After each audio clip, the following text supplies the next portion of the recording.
ওমা, কি করছো, কি বেলছো? এই যে পরোটা করছি। আজকে পরোটা, সকালবেলায় পরোটা খাবে। রোজ রোজ তো এক খাবার ভালো লাগে না, সেই জন্য আজকে পরোটা করে দিচ্ছি। আচ্ছা, আজকে নো ভাত? না, প্রত্যেকদিন এক এক দিন এক এক রকম না খেলে তো তোমার মনে হবে যে মা আমাকে রোজ রোজ এক খাবার করে দিচ্ছে, এক ভাত আর খাবার, ভাত আর ভাত ভাত। আর ভাত। আমার ছেলেও বলবে যে মা খুব ফাঁকিবাজি করছে, শুধু ভাত খাওয়াচ্ছে। ওই জন্য আজকে একটু পরোটা করে দিচ্ছি। আর এইখানে তো ভেজে রেখেছো কিছুটা। হ্যাঁ হ্যাঁ, এই তো গরম গরম ভাজছি, গরম গরম দিয়ে দেবো এক্ষুনি, তোমাদের খেয়ে নেবে।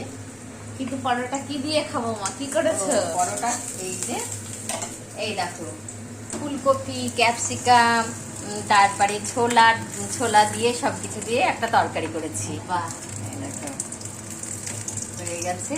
এবার ছেলেকে দিয়ে দেবো, তারপরে তোমাকে দেবো। আর আমরা নাই পরোটা খাচ্ছি। আজকে বলো তুমি কি খাবে? আজকে আমি পরোটাই খেয়ে নেবো একটু। তাহলে তুমি রুটি থেকে তাহলে পরোটা এসেছো না মা? এই যে তাছাড়া দেখো ডিম সেদ্ধ আছে। কার এটা? এটা ছেলে, তোমাকেও দেবো, তোমারও ডিম সেদ্ধ আছে। আজকেও ডিম খেতে হবে? হুম, নো ছাড় ডিম থেকে? হ্যাঁ, ডিম প্রত্যেক দিনই খেতে হবে। একদম। ডিম খাবো না বললে হবে? ডিম খেতে হবে না তোমাকে? আমি তার সাথে সাথে আমার ছেলেটাকেও দিই। আমার ছেলেটাও তো শরীর খারাপ হয়ে যাচ্ছে চিন্তায় চিন্তায়, তোমার চিন্তায়। আমার একদম। চিন্তায়? হ্যাঁ, বেবি আসছে, একটা চিন্তা তো হবেই, হবে না বলো? তাহলে বেবির চিন্তায়? বেবি তোমার তোমার দিকেও তো সারাদিন খেয়াল রাখছে আমার ছেলে, সব সময়। কি যে করছে, কি যে করছে মেয়েটা।